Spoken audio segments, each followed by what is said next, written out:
pick up the next big issue, right? So, all right, we are slightly upset about the taxes, and it's got nothing to do with government.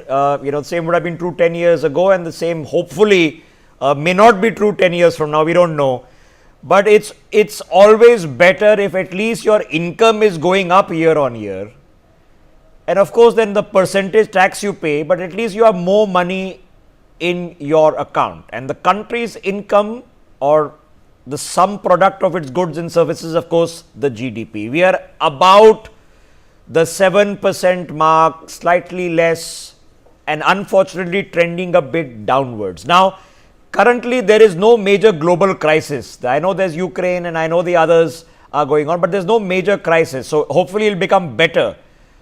But is that going to be enough? Because the government seems to be spending the money on the infrastructure. The trains are being poured, the highways are being built, but we are not ticking up to that 8%, 9% mark.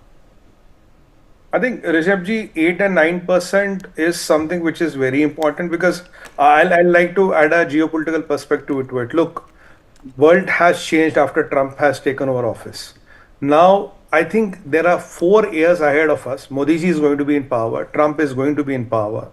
We are indicating an alignment towards US, and Trump is willing to roll the red carpet. Look, there was a time, look at the numbers of China before Biden and, before Biden and Obama, and after Biden and Obama. In 8 years, China's trajectory altogether changed. We have this 4-year window where the red carpets are being rolled towards. China is being sidelined. Decoupling of supply chains is happening. You have a volatile Middle East which can any day erupt with the ceasefire getting off, or Iran coming into the hitting range, which can happen any day, even tomorrow morning. With all these things, we have to look what best can we take the advantage of the things and keep on moving, because there are some things which we have to let go. There are some things which we have to align for the strategic good and for the good of the nation as well.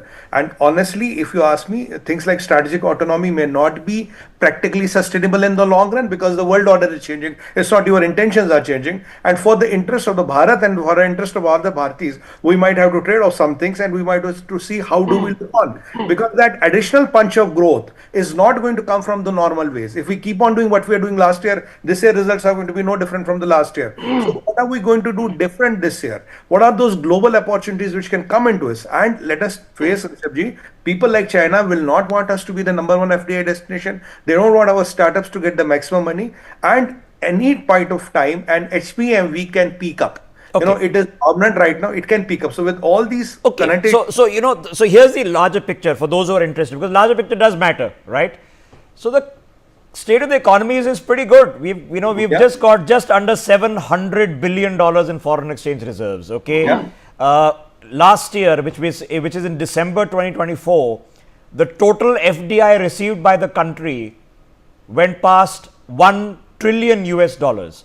So overall, the picture of the economy seems pretty decent. But Mr. Iyer, now it looks good. It looks like the highways are being built. It looks like the government